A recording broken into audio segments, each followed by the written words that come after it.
আসসালামু আলাইকুম সবাইকে, কেমন আছেন আপনারা সবাই? আশা করি সবাই ভালোই আছেন। নাম কি বাবা? বাবলিশ চাপালিশ। বাবলিশ বলো চাপা চাপা লিশ। শিস চাপালিশ। চাপে এই চাপালিশটা তুমি খাবে? চাপালিশ কখনো খেয়েছো? আমি কখনো খাইনি, তুই কবে খাইছিস? বাপের জন্মে চোখেই দেখিনি, কেবল First time, দেখলাম। মানে আমি দেখছি আগে, গত বছর থেকে দেখতেছি। আমি মামু ডাকাই আনি গত বছর কেনা যেহেতু নতুন একটা ফল, আমরা এর আগে কখনো কেউ খাইনি, তো আমি এটা ভাঙলাম, ভেঙে দেখার চেষ্টা করতেছি যে ভেতরে আসলে কেমন দেখতে। কিন্তু পুরাই ঠকাই দিছে, ভেতরে কিচ্ছু নাই। 4-5টার মতো ছিল, সেও আবার কিছু পচা কিছু ভালো। তো আমরা এটাই সবাই মিলে একটু টেস্ট করতেছি, কিন্তু খেতে অনেক অনেক টক।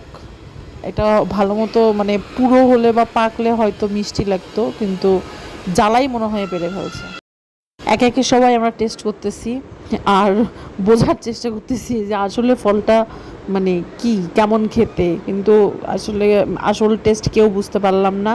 কারণ কারো কারো টক লাগতেছে, কারো কারো মিষ্টি লাগতেছে, কেউ বলতেছে যে ভালো টেস্টি, আবার কেউ বলতেছে একদম অখাদ্য স্বাদ। আল্লাহই জানে এটার কেমন স্বাদ।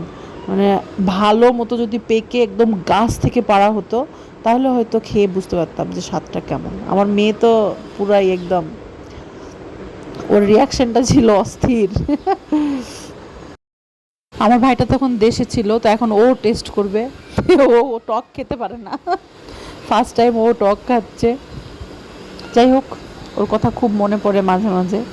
ও এখন আমাদের কাছে নাই, অনেক দিন থেকে দেখা সাক্ষাৎও নাই। ও যদি বাসায় থাকতো তো মাঝে মাঝে আমার বাসায় আসতো, আমাদের দেখা হতো, গল্প হতো, আড্ডা হতো, হাসি ঠাট্টা হতো।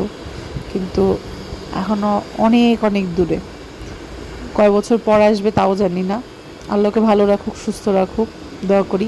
আপনারাও সবাই দোয়া করবেন আমার ছোট ভাইটার জন্য। তো এই হচ্ছে আমার বাড়ির বাসার মানে পাশেই একদম নিচে অনেক অনেক গাছ, বড়ই গাছ, আম গাছ, অনেক অনেক গাছ। আজকে দুপুরে অনেক রোদ উঠছে, আকাশটা এতটাই পরিষ্কার যে কি বলবো, এত সুন্দর দেখাচ্ছিল, নীল আকাশ। যাই হোক, আজকে এই পর্যন্তই। সবাই ভালো থাকবেন, সুস্থ থাকবেন এবং সবাই সবার পরিবারকে ভালো রাখবেন। সবাইকে আল্লাহ হাফিজ।